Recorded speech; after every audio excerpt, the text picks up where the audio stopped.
Kita mulai ji. Bismillahirrahmanirrahim.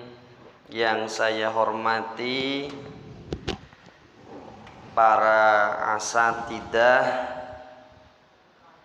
yang saya hormati pula sesepuh dan bini sepuh jamaah Masjid Hidayatul Islamiyah, dan tak lupa ibu bapak jamaah pengajian setiap hari Senin yang insya Allah dirahmati oleh Allah. Assalamualaikum warahmatullahi wabarakatuh.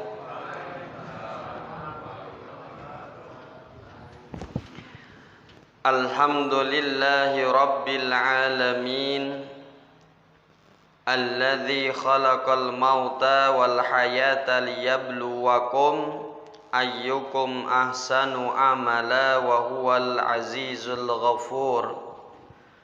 Asyhadu an la ilaha illallah wahdahu la syarika lah wa asyhadu anna Muhammadan abduhu wa rasul. Allahumma salli ala Muhammad wa ala ali Muhammad wa ashabihi ajmain. Wa qala Allah ta'ala fi kitabillahil karim ba'da a'udzu billahi minas syaitonir rajim. Ya ayyuhalladzina amanu ittaqullaha haqqa tuqatih wa la tamutunna illa wa antum muslimun, amma ba'du. Sehat ibu bapak? Alhamdulillah, walaupun diguyur dengan hujan yang syahdu, ternyata tidak menyurutkan niat kita untuk berangkat ke masjid melaksanakan sholat isya berjamaah, kemudian dilanjutkan dengan kajian.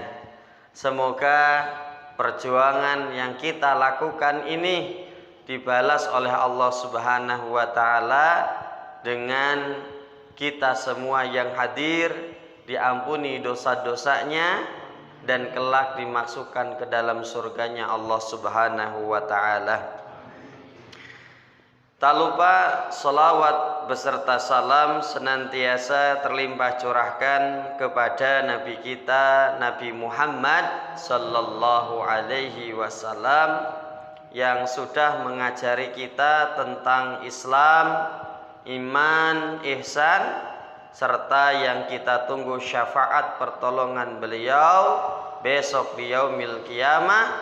Semoga kita semua yang hadir termasuk umat Nabi Muhammad yang mendapatkan syafaatnya. Allahumma amin. Ibu, bapak yang insya Allah dirahmati oleh Allah, malam hari ini tema yang akan kita bahas yaitu ciri-ciri keluarga yang diberikan kebaikan oleh Allah. Dari tema ini nanti ibu bapak bisa mengidentifikasi atau bisa mengerti sebenarnya keluarga saya selama ini itu keluarga yang diberikan kebaikan oleh Allah atau tidak. Ternyata perkara ini ada hadisnya.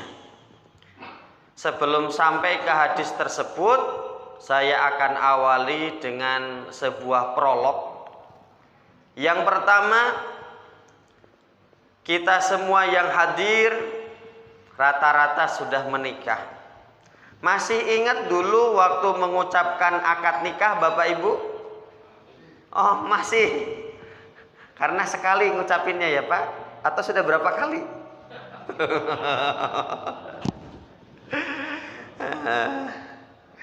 Ketika seseorang mengucapkan akad nikah, saya terima nikahnya misalnya Dewi Sartika Puspasari binti Sarti Abdullah Karim, nama istri saya. dengan mas kawin seperangkat alat sholat dibayar tunai, sah itu. Nah, ketika mengucapkan akad nikah itu arsy-nya Allah bergetar. Karena di dalam akad nikah ada dua perkara yang sangat penting. Yang pertama, adanya transaksi menghalalkan sesuatu yang sebelumnya diharamkan oleh Allah, yaitu seorang laki-laki yang sebelumnya melihat kepada istrinya saja itu harus terbatas. Qulil mu'minina yaghuddu min absarihim, katakanlah kepada laki-laki yang beriman hendaklah mereka menjaga pandangannya. Mandang saja terbatas, tapi dengan akad nikah yang tadinya terbatas jadi unlimited, tidak terbatas. Silakan dilihat dari ujung rambut sampai ujung kaki bebas. Yang kedua, dengan akad nikah adanya perpindahan kewajiban. Yang sebelumnya istri kita ini sandang, pangan, papan, pendidikan, kesehatan dijaga oleh bapaknya. Dengan akad nikah sekarang berpindah kewajiban. Yang menjaga sandang, pangan, papan dan lain-lain adalah suaminya. Maka akad nikah ini ketika terjadi arsy-nya Allah bergetar. Selanjutnya, ketika sudah sah menjadi suami istri, ternyata keluarga orang-orang itu ada jenis-jenisnya. Keluarga itu ada tipe-tipenya. Saya dapat masalah ini itu dari chattingan grup para guru gitu ya, tentang tipe-tipe rumah tangga atau tipe-tipe keluarga. Yang pertama, ada tipe keluarganya Nabi Nuh dan Nabi Lut, yaitu keluarga yang suaminya baik tetapi mereka memiliki istri-istri yang kurang baik. Ada nggih? Ada. Makanya di dalam Quran surah At-Tahrim ayat 10 Allah mengatakan, A'udzu billahi minasyaitonir rajim. Daraballahu mathalan lilladzina kafaru imra'atan Nuh wa imra'atan Lut. Allah memberikan sebuah contoh untuk orang-orang yang mereka ini ingkar kepada Allah, yaitu istrinya Nabi Nuh dan istrinya Nabi Lut. Kana tahta abdaini, padahal kedua istri ini dididik min ibadina sholihin oleh dua orang suami yang soleh. Ya. Fakhanatahuma, tapi kedua istri ini telah mengkhianati suaminya. Istrinya Nabi Nuh itu kalau di depan Nabi Nuh ketok wapi tenangan, nyeneng kowe. Tapi kalau di belakang suaminya suka menjelek-jelekkan suaminya. Bojoku peliteran jamak. Wah. Jadi kaya blangkon ya. Di depannya ketok rata, di belakangnya jenggol. Kalau istrinya Nabi Lut itu pengkhianat, enggak amanah. Suaminya bilang, "Wahai istriku, anak-anakku, kita kedatangan 3 tamu remaja yang ganteng-ganteng. Pesen saya 1, jangan sampai warga Sodom ini tahu di rumah kita ada 3 lelaki tampan. Karena kalau tahu nanti mereka akan menjahati 3 lelaki ini." Wah, karena kaum Sodom ini kaum homoseksual.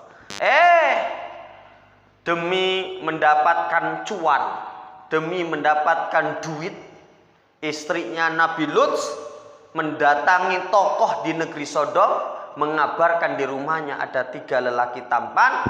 Singkat cerita, mendapatkan duit dan istrinya Nabi Lut mengkhianati suaminya.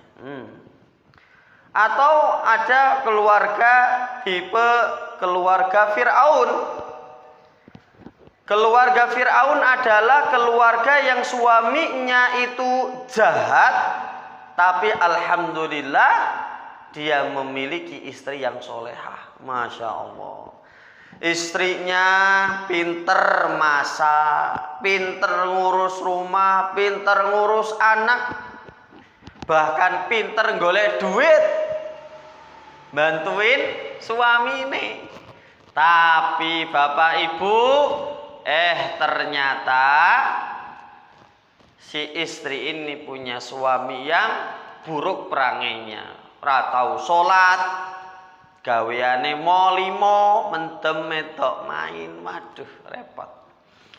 Makanya dalam Quran surah At-Tahrim ayat 11 Allah berkata, wa daraballahu mathalan lilladzina ammanu imra'ata fir'aun, dan Allah memberikan contoh untuk orang-orang yang beriman, yaitu istrinya Fir'aun yang bernama Asiyah. Idza qalat rabbibni li indaka baitan fil jannah. Ketika Asiyah ini diketahui oleh suaminya, Asiyah ini sudah masuk Islam, artinya sudah mentauhidkan Allah, beriman kepada Rabbnya Musa, maka suaminya Fir'aun tidak terima, kemudian disiksa setiap hari. Ya, ketika disiksa, Asiyah ini kemudian berdoa, ya Allah, bangunkanlah untuk diriku rumah di sisimu. Maka subhanallah, ketika sore hari Asiyah ini ketika disiksa, Allah menampakkan rumah istana yang kelak akan dihuni oleh Asiyah. Maka Asiyah ini tersenyum. Ada juga keluarga yang tumbuh ketemu tutup. Bener ya bahasa Jawanya gitu. Udah suami nih jahat, istri nih jahat, cocok tenanan nih. Nauzubillahi min dzalik. Udah suami nih galak orang jama, pelit, plus istrine yo podo. Wis ra apa-apa ngompori walai. Ini contoh keluarganya Abu Lahab. Istrinya jahat, suaminya jahat. Dan salah satu keluarga yang terbaik, semoga kita seperti keluarganya Nabi Ibrahim. Nabi Ibrahim Masya Allah, suaminya baik, seorang Nabi Ibrahim. Ya, bahkan Nabi Ibrahim ini sampai mendapatkan julukan bapaknya para nabi. Karena rata-rata nabi ini kalau diurutkan nasabnya pasti akan sampai ke Nabi Ibrahim. Dan memiliki istri-istri yang solehah. Saya nyebutnya 2 kali ya. Istri-istri yang solehah. Istri yang pertama siapa? Sarah. Istri yang kedua? Hajar. Masya Allah. Nah, berdasarkan pemaparan saya ibu bapak, terus Pak Dede, tanda suatu keluarga itu diberikan banyak kebaikan oleh Allah, itu ciri-cirinya apa sih? Nah, ini penting. Ibu bapak, ternyata saya mendengarkan dan membaca menemukan hadis ini. Nah, ini penting. Apa ciri-ciri sebuah keluarga itu mendapatkan ridho kebaikan yang banyak dari Allah? Di dalam hadis yang diriwayatkan Ahmad, innallaha, sesungguhnya Allah, idza arada bi ahli baitin khairan, kalau Allah menghendaki keluarga ini, keluarga yang akan mendapatkan banyak kebaikan, adkhala alaihim, Allah akan memasukkan ke dalam keluarga ini arifqa, yaitu sifat lembut. Nah, ini penting. Jadi ciri-ciri keluarga yang mendapatkan banyak curahan kebaikan dari Allah, keluarga ini di dalamnya banyak kelembutan. Ibu bapak yang hadir, sifat lembut bukanlah sifat sembarangan. Sifat lembut itu adalah sifat mulia, sifatnya para nabi. Tidaklah nabi diutus ke dunia kecuali nabi ini sangat lembut kepada kaumnya. Maka di dalam Quran surat At-Taubah ayat 128 Allah menjelaskan, laqad ja'akum rasulun min anfusikum azizun alaih. Allah telah memilih seorang rasul dari kalangan kalian. Bil mu'minina raufur rahim, yang rasul ini sangat lembut kepada orang-orang mukmin. Nah, jadi Nabi Muhammad itu sangat lembut luar biasa kepada kaumnya. Contohnya apa Pak Dede Nabi Muhammad itu lembut kepada kaumnya? Nah, kemarin saya sudah putarkan, jelaskan tentang perang Uhud. Ketika terjadi perang Uhud, Nabi Muhammad Shallallahu Alaihi Wasallam kan memerintahkan 50 orang untuk tetap standby di atas bukit. Yang 50 ini adalah para pasukan panah. Apapun yang terjadi, janganlah kamu turun. Ternyata 50 pasukan panah ini turun. Gara-gara turun, maka kaum muslimin pada perang Uhud diserang dari arah belakang oleh Khalid bin Walid, sehingga saat perang Uhud ada 70 sahabat Nabi yang meninggal. Nabi ini Masya Allah tetap lembut, tidak marah. Ya walaupun agak sedikit kecewa, tapi lembut sekali beliau. Maka inilah contoh proses kejadiannya yang kemarin disampaikan.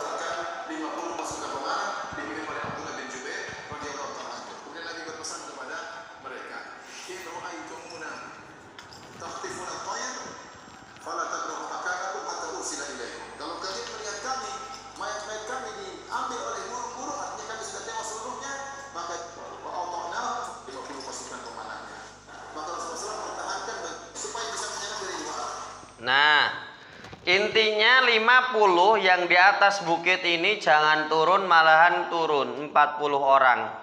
Sehingga kaum muslimin itu diserang dari arah belakang sini oleh Khalid bin Walid hingga tumbang 70 orang. Nabi Masya Allah, beliau sangat lembut. Bilang apa? Fabima rahmatin minallah lintalahum, karena rahmat Allah lah ya Muhammad, engkau bisa bersikap lemah lembut. Walau kunta faddan ghalidal qalbi, seandainya engkau bersikap kasar dan berhati keras, lang faddu min haulik, maka para sahabatmu akan menjauhi kamu. Masya Allah. Ini lembutnya Nabi Muhammad Sallallahu Alaihi Wasallam. Contoh Nabi yang lain yaitu Nabi Musa, juga lembut sekali beliau. Di dalam Quran surah At-Toha ayat 43 dan 44, ketika Allah memerintahkan kepada Musa agar Nabi Musa mendatangi Fir'aun, karena Fir'aun sudah kelewatan batas, sudah ngaku sebagai Rob, membunuh ribuan orang, termasuk ribuan bayi dibunuh oleh Fir'aun. Maka apa kata Allah? Idhab ila fir'auna innahu tagha. Ya Musa, pergilah kepada Fir'aun, karena Fir'aun sudah melampaui batas. Faqula lahu qawlan layyina.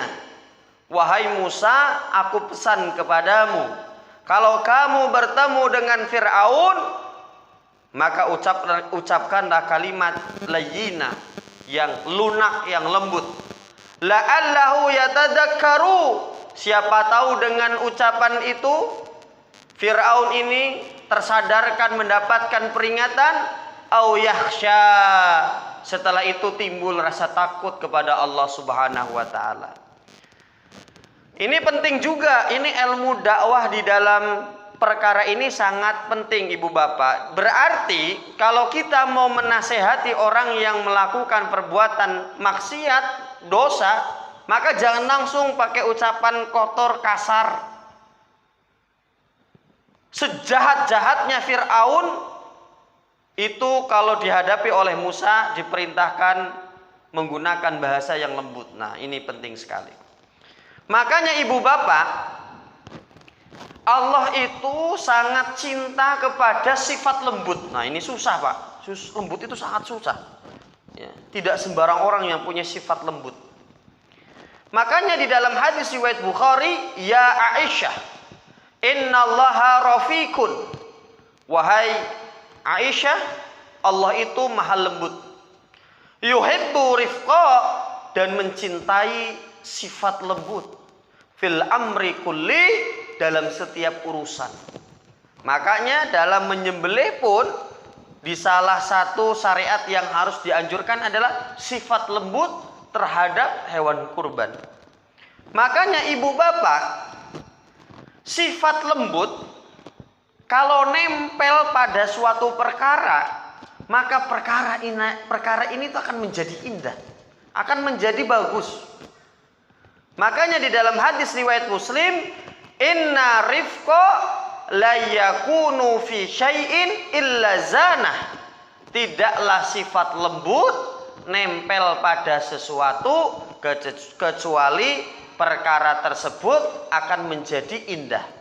Wala yunza'u min syai'in, dan kalau sifat lembut oleh Allah ditarik pada suatu perkara, illa syanah, kecuali perkara tersebut akan menjadi buruk.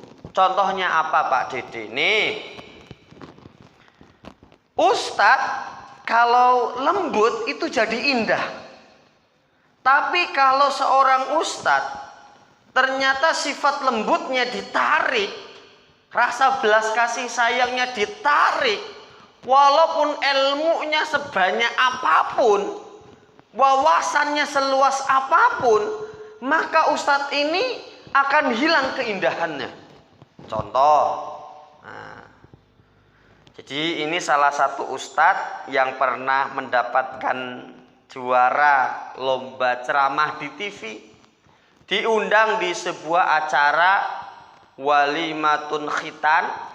Ternyata ada miskomunikasi dengan tukang sound system. Intinya salah ngomong atau gimana, tukang sound systemnya sudah minta maaf, tapi tetap tidak terima. Terjadi eksiden, yaitu ustadznya menindihi bagian leher tukang sound systemnya.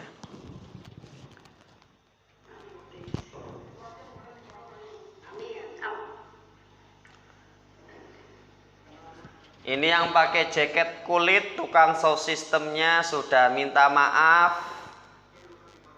Nah, kayaknya udah selesai urusannya. Tak kira udah selesai salaman, malahan tuh bagian punuknya ditekan, kan jadi jelek, image-nya jadi langsung jatuh. Makanya kelembutan kalau ditarik, perkara ini akan jadi buruk.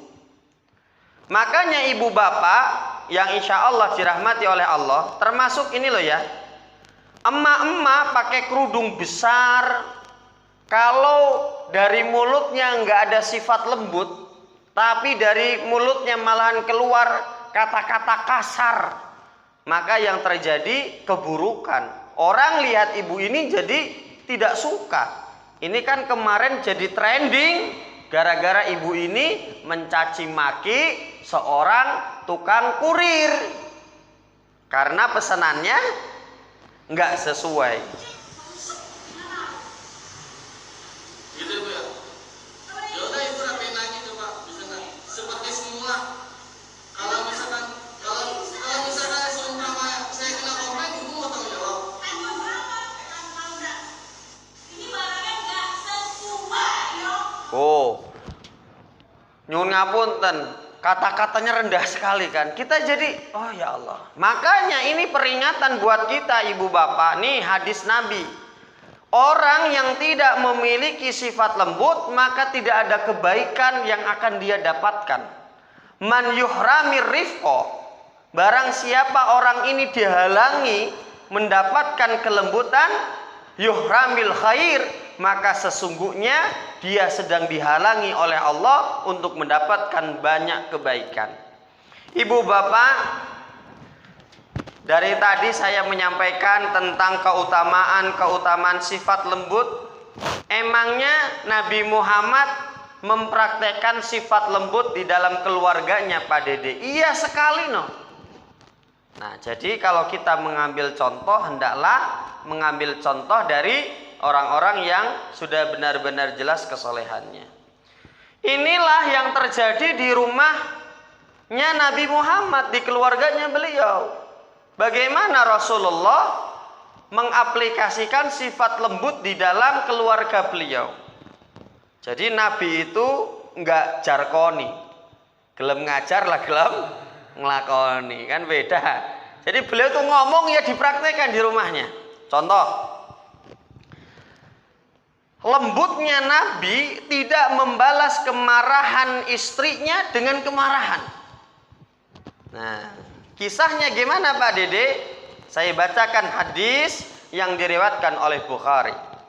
Kana Nabi sallallahu alaihi wasallam inda ba'di nisaihi fa arsalat ihda ummahatil mu'min bi sahfatin fiha ta'amun.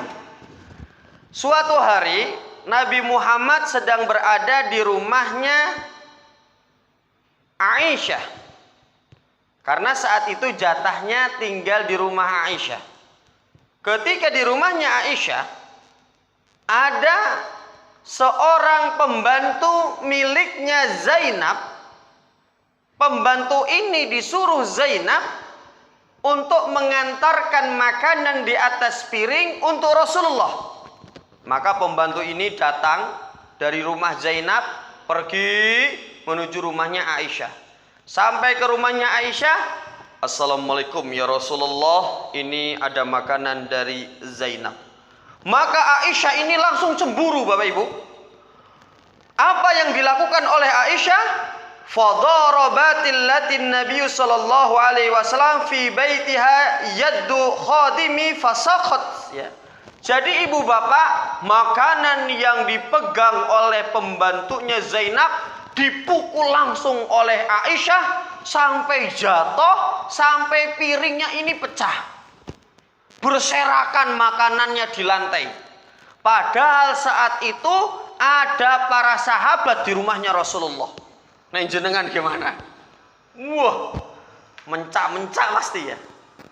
Apa yang dilakukan Nabi Muhammad? Fajama'an Nabi sallallahu alaihi wasallam falqa sahfati thumma ja'ala yazma'u fiha ta'amal ladzi kana fi sahfah.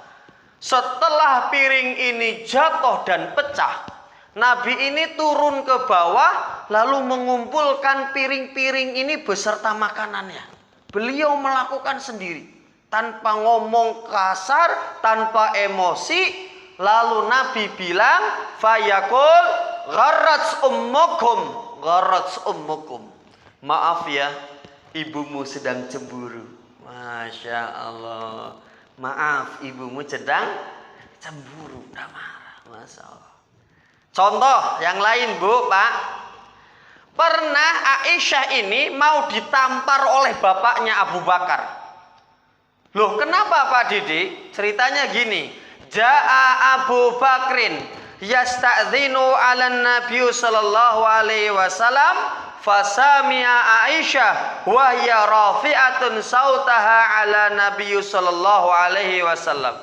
Jadi ketika Abu Bakar mau datang ke rumahnya Nabi Muhammad, mau izin masuk, ya Rasulullah, aku Abu Bakar mau izin masuk ke rumah engkau. Ternyata Abu Bakar mendengar Aisyah ini sedang ngomong dengan Nabi Muhammad dengan suara yang nada volumenya tinggi melebihi suaranya Nabi Muhammad. Abu Bakar marah ini. Lalu dipisahkan oleh Rasulullah. Jangan. Ini rumah saya. Jangan terjadi kekerasan di sini. Masya Allah.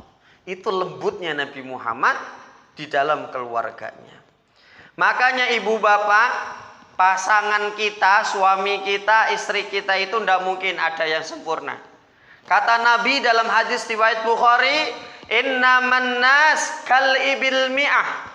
Manusia itu seperti 100 ekor unta. La takaddu tajidu fiha rahilah. Kamu pilih-pilih 100 unta ini, pengen nyari unta yang enak untuk diduduki. Itu ndak mungkin ketemu. Naik unta yang pertama, ini kurang koyong ini. Naik unta kedua, kurang ini. Nganti dicoba sampai 100 unta, ndak mungkin nyari yang cocok. Begitu juga dengan istri kita, dengan suami kita, pasti ada kelebihannya, pasti ada kekurangannya. Ya udah cerai saja, ganti lagi. Ketemu suami sing anyar ya podo. Nanti cerai ping 100, golek sing cocok ndak mungkin bisa. Makanya kata Nabi, pasangan itu kayak orang milih-milih mau beli onta yang dinaikin yang nyaman yang mana sulit. Nanti gonta-ganti 100 onta, ra mungkin ketemu sing nyaman.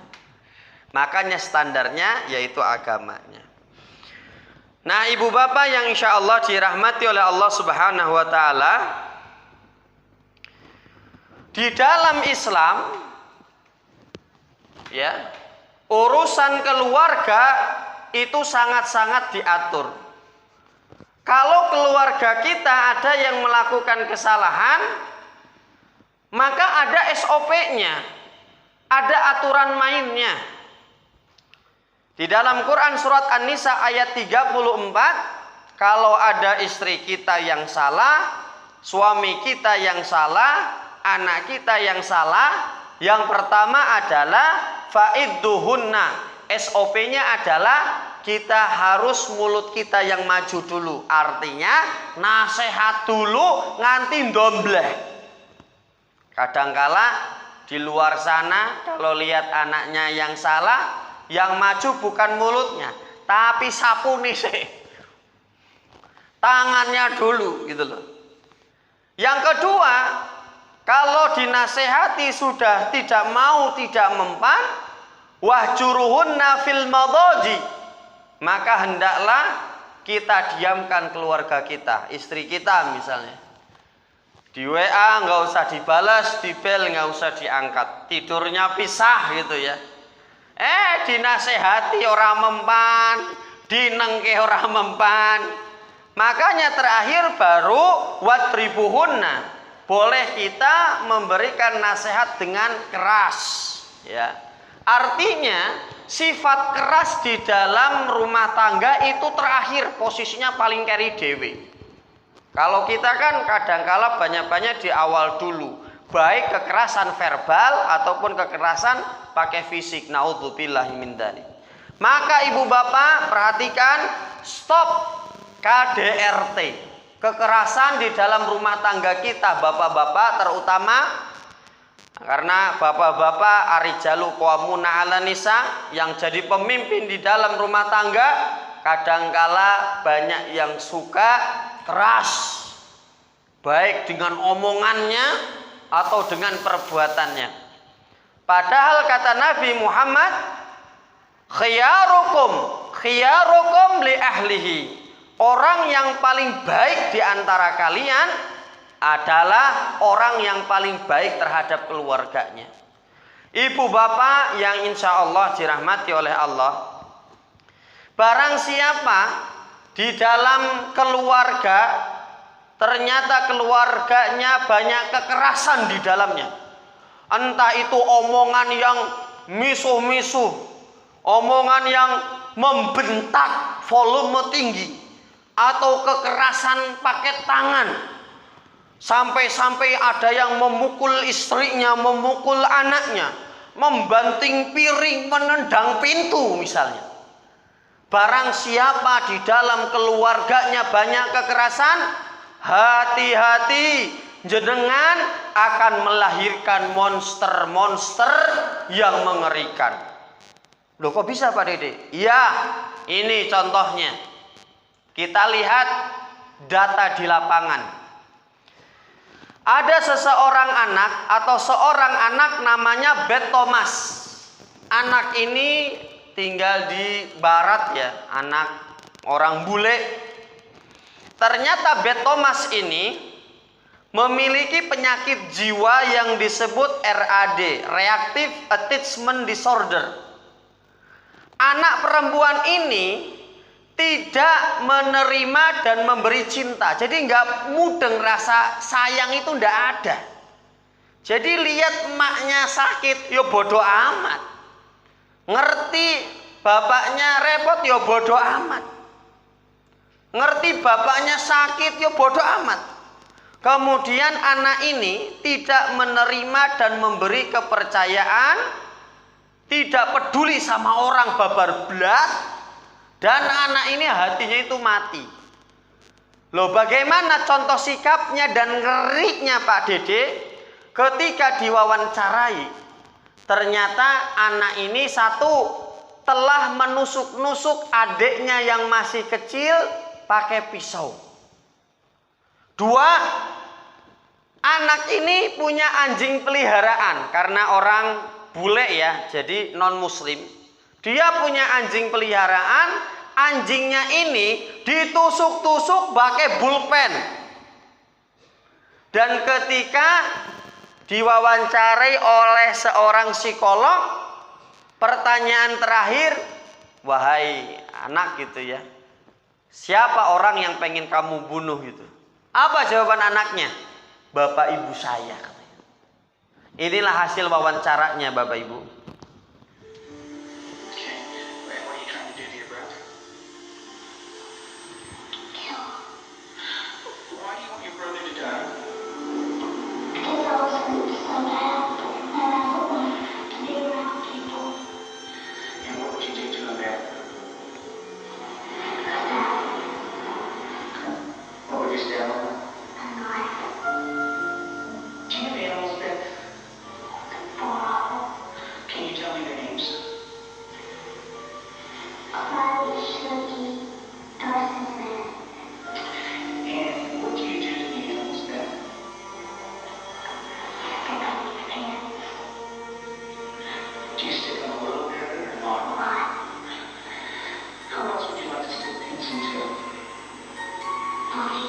Nah, siapa yang ingin kamu tusuk lagi pakai pulpen?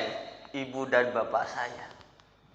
Kenapa sampai hati nuraninya mati? Ternyata Bet Thomas ini dari kecil itu selalu disiksa oleh bapaknya. Omongannya kasar keras. Kalau salah main di seblak dipukul. Yang terjadi hatinya mati, Pak. Terakhir kemarin saya dikasih lihat itu ada anak gara-gara dikejar sama ayam jago, Pak, masuk rumah bawa pentungan dipukul yang jago nganti mati. Sama bapaknya divideokan gini. Itu mengajarkan kekerasan di dalam rumah tangganya.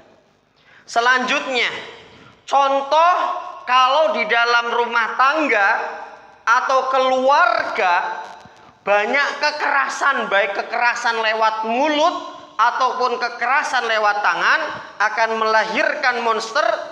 Masih ingat kasusnya Rian Jombang, The Killer of Smiling, pembunuh yang tersenyum. Rian Jombang membunuh 10 orang tanpa rasa menyesal, tanpa rasa bersalah. Bahkan salah satu korbannya ada anak-anak kecil. Jadi anaknya dan ibunya dibunuh oleh Rian Jombang. Bisa tertangkap gara-gara Rian Jombang ini membunuh seseorang laki-laki, dimutilasi di Jakarta, dibuang, ditemukan, diusut, ternyata yang membunuh Rian. Bagaimana kejamnya Rian ini, pembunuh dari Jombang yang dihukum eksekusi mati? Ini hasil wawancaranya. Kita masuk ke menit 5 dulu. Di menit ke-5 itu dijelaskan bagaimana Rian ini membunuh korban-korbannya, ibu bapak.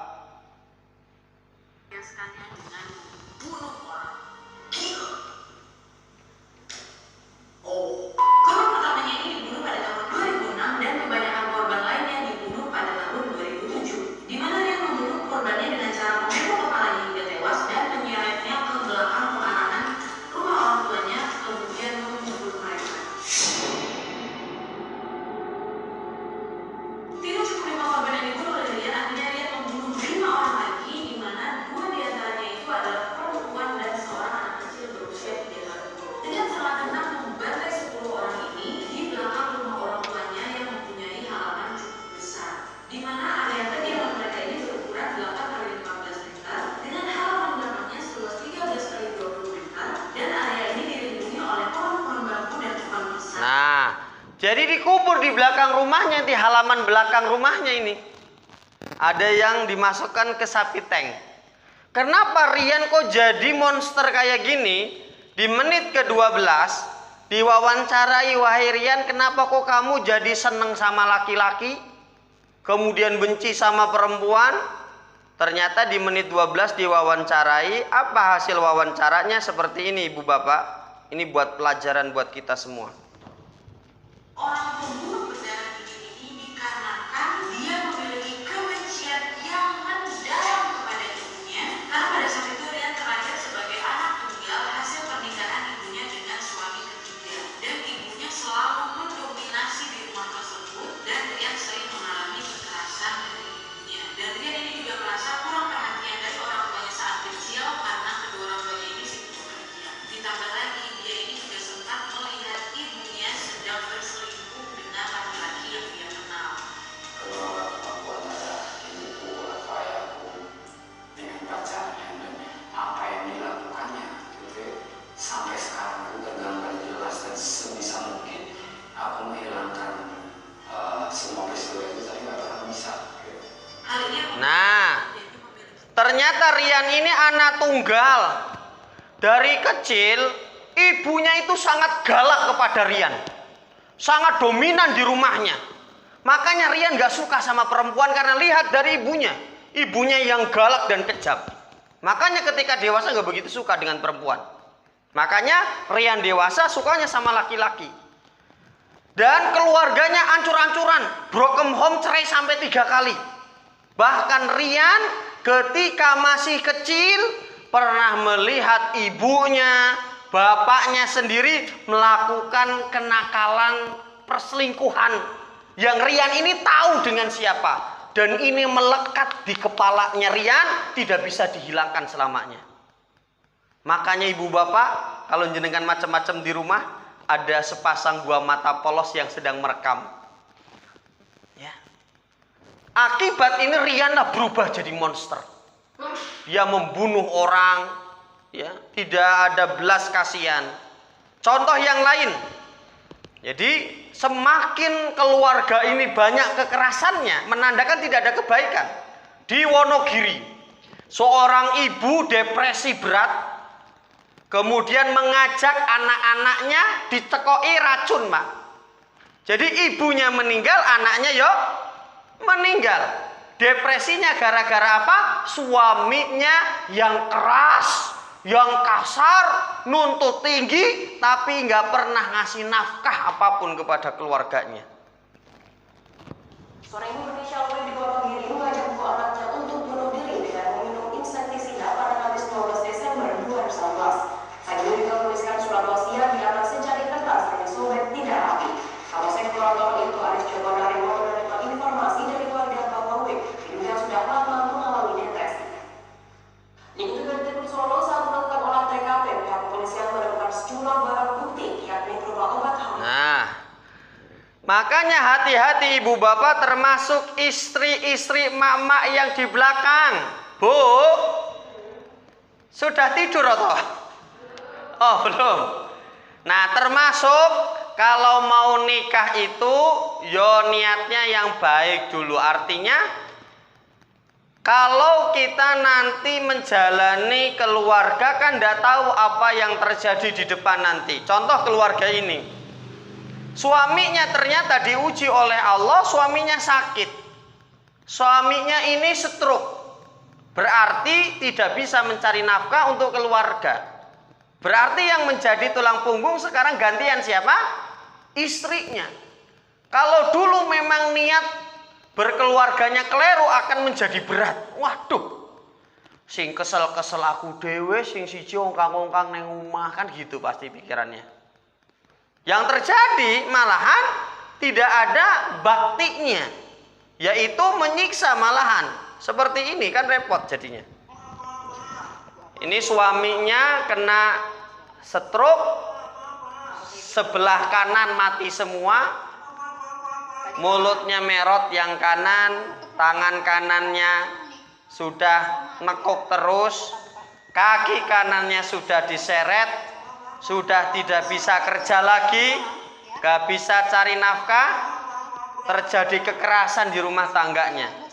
Suaminya, istrinya nggak sabar, ya sudah.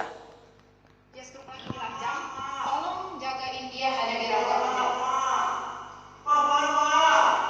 Oh, ngeri lah Pak, jangan dilihatin terus lah. Intinya ngeri Pak tuh kan. Astagfirullah. Berarti berdasarkan dalil hadis, dalil Quran, kisahnya ternyata benar. Rumah yang penuh dengan kekerasan di dalamnya, di sana tidak ada kebaikan. Wah, masya Allah, masuk banget ini. Makanya benar apa yang disampaikan Nabi kita, Nabi Muhammad Sallallahu Alaihi Wasallam itu tidak ada yang salah.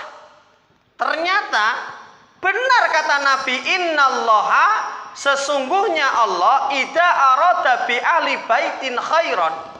Kalau Allah menghendaki keluarga ini, keluarga yang akan diberikan banyak kebaikan, adkhala alaihim rifqa, Allah akan masukkan di dalamnya banyak sekali sifat kelembutan. Oh, berarti sekarang ibu bapak yang hadir, sekarang kita kembali ke keluarga kita masing-masing di rumah ini. Selama ini lembut sama kasarnya itu banyakkan mana Bapak Ibu? Kalau selama ini banyak kasarnya, menandakan selama ini keluarga kita tidak banyak mendapatkan kebaikan dari Allah. Kalau selama ini keluarga kita banyak lembutnya, berarti keluarga kita keluarga yang banyak mendapatkan kebaikan dari Allah. Makanya sekarang kalau lagi esmosi, udahlah keluar saja golek gitu ya. Mulutnya ditahan ini ya. Gitu ya. Ibu bapak yang insya Allah dirahmati oleh Allah, inilah pentingnya ngaji, pentingnya sholat, pentingnya baca Al-Quran. Karena kalau keluarga yang di dalamnya banyak ibadah, berarti hati-hati keluarga tersebut itu oleh Allah banyak disembuhkan dari sifat kasar. Makanya di dalam hadis yang diriwayatkan perkataan Imam An-Nawawi, maaf ini, beliau mengatakan dawul qalbi khamsatun asya, ya, obatilah hati yang keras kasar itu dengan 5 perkara. Kita sudah tahu semua, qiraatul Quran bitadabur, penting di rumah kita banyak membaca Al-Quran dan memahami isinya. Ini sangat penting, luar biasa. Demi Allah, rumah yang gak pernah ada suara Al-Quran di dalamnya gersang koyo kuburan Bapak Ibu. Betul apa betul? Wa khala'ul badni, banyak berpuasa. Wa qiyamul lail, banyak sholat tahajud. Wa tadarru inda syahri, banyak zikir berdoa di waktu sahur. Wa mujallasatu salihin, dan banyak datang ke tempat pengajian. Itu menyebabkan hati kita itu lembut, tidak keras dan kasar. Ibu bapak yang insya Allah dirahmati oleh Allah Subhanahu wa ta'ala, mungkin itu yang bisa saya sampaikan ya. Apa inti pengajian malam hari ini? Karena di laptop saya sudah 49 menit. Nggak kerasa ya Pak? Ternyata nggak kerasa, tapi badan saya udah berlumuran keringat ini ya. Kesimpulan pengajiannya apa ini malam hari ini Pak Dede? Ini keluarga yang banyak diberikan kebaikan oleh Allah, ciri-cirinya adalah banyaknya kelembutan di dalam rumah tersebut. Alhamdulillahirabbil alamin. Monggo ibu bapak kalau ada yang mau bertanya, saya persilahkan 1 atau 2 pertanyaan. Sambil nunggu air minumnya ya. Oh gitu. Nggih, monggo Pak Mbak. Terkait kalian tadi apa namanya SOP pelanggaran ya. Nggih. Tadi kan dalilnya surat An-Nisa 134. Nggih. Kalau saya baca di artinya itu barang siapa menghendaki pahala di dunia maka ketahuilah bahwa di sisi Allah ada pahala di dunia dan akhirat dan Allah Maha mendengar, Maha melihat. 34. Nah terus saya menemukan yang lain itu di surat 51 ayatnya 55. Ini apakah bisa digunakan sebagai dalil ya? Dan tetaplah memberi peringatan karena sesungguhnya peringatan itu bermanfaat bagi orang mukmin. Betul sekali. Ibu bapak yang insya Allah dirahmati oleh Allah, di dalam An-Nisa 34 memang inilah SOP untuk keluarga kita kalau ada yang melakukan kesalahan. Nggih matur suwun.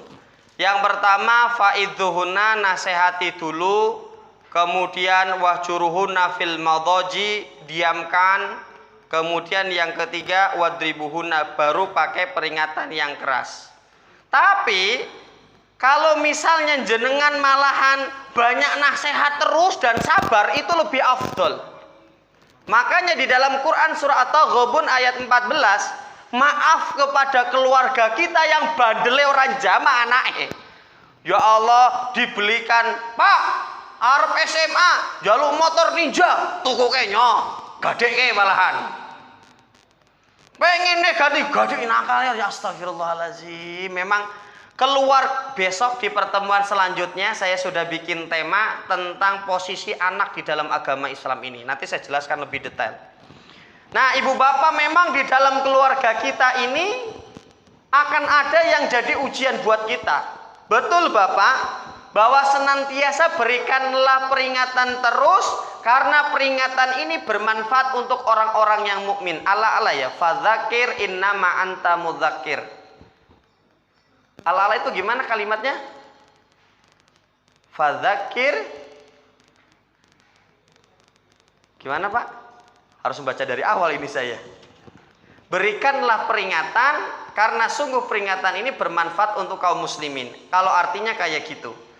Tapi kalau di dalam surah At-Taghabun dijelaskan, ya ayyuhalladzina amanu, hai orang-orang yang beriman, inna min azwajikum, sungguh akan ada di antara istrimu, wa auladikum, di antara anak-anakmu, aduwalakum, yang akan jadi musuh kepada kamu.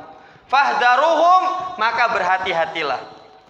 Wa in ta'fu wa tasfahu wa tagfiru, tapi kalau kamu menemukan ada salah satu anggota keluargamu yang menjadi musuh, menjadi ujian buat kamu, dan kamu tetap wa in ta'fu, memaafkan anak-anakmu, memaafkan istrimu, wa tasfahu, dan kamu berlapang dada, sing sabar ya Allah, paringi sabar ya Allah, kan mama gitu biasanya.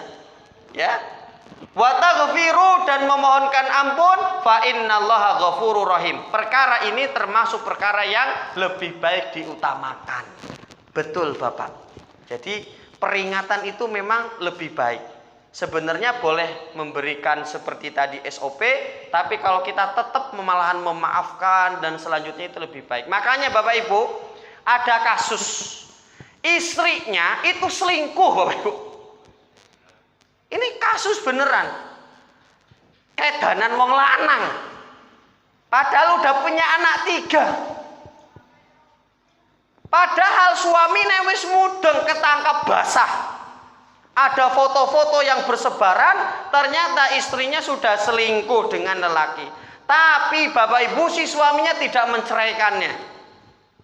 Kelingan anak-anak Kemudian istrinya menyesal, kemudian suaminya menerima kembali istri ini. Nah, berarti tipe suami yang kayak gini termasuk wa in ta'fu wa tasfahu. Suami yang ya Allah berlapang dada dan berusaha memaafkan istrinya yang berbuat kesalahan. Ini yang sewu siji gitu ya Pak. Sewu siji yang suami kayak gini ya. Tapi perkara ini disampaikan dalam ayat nih, mau menasehati dan berlapang dada diperbolehkan di dalam Islam ini. Gitu. Ada lagi Ibu Bapak? Sampun? Nggih, alhamdulillahirabbil alamin. Inti pengajiannya bisa nangkep nggih? Jadi ciri keluarga yang banyak diberikan kebaikan oleh Allah, satu, banyaknya kelembutan di dalam keluarga kita. Monggo ibu-ibu yang di luar, kalau lihat anaknya rewel, nakal dan lain-lain, atau lihat bapaknya juga rewel gitu ya, atau begitu juga bapak-bapak yang paling utama ini rewel gitu ya, monggo bapak-bapak kalau lihat sesuatu yang kurang cocok di keluarga jenengan, harap bersabar menahan diri, jangan sampai keluar sesuatu yang kasar, karena menandakan keluarga tersebut sedikit mendapatkan kebaikan dari Allah. Ibu bapak, mari kita akhiri pengajian malam hari ini dengan membaca hamdalah dan doa kafaratul majlis. Alhamdulillahirabbil alamin. Subhanakallahumma wa bihamdika asyhadu an la ilaha illa anta astaghfiruka wa atubu ilaik. Wa akhiru da'wana anil hamdulillahi rabbil alamin. Tsumma assalamu alaikum warahmatullahi wabarakatuh.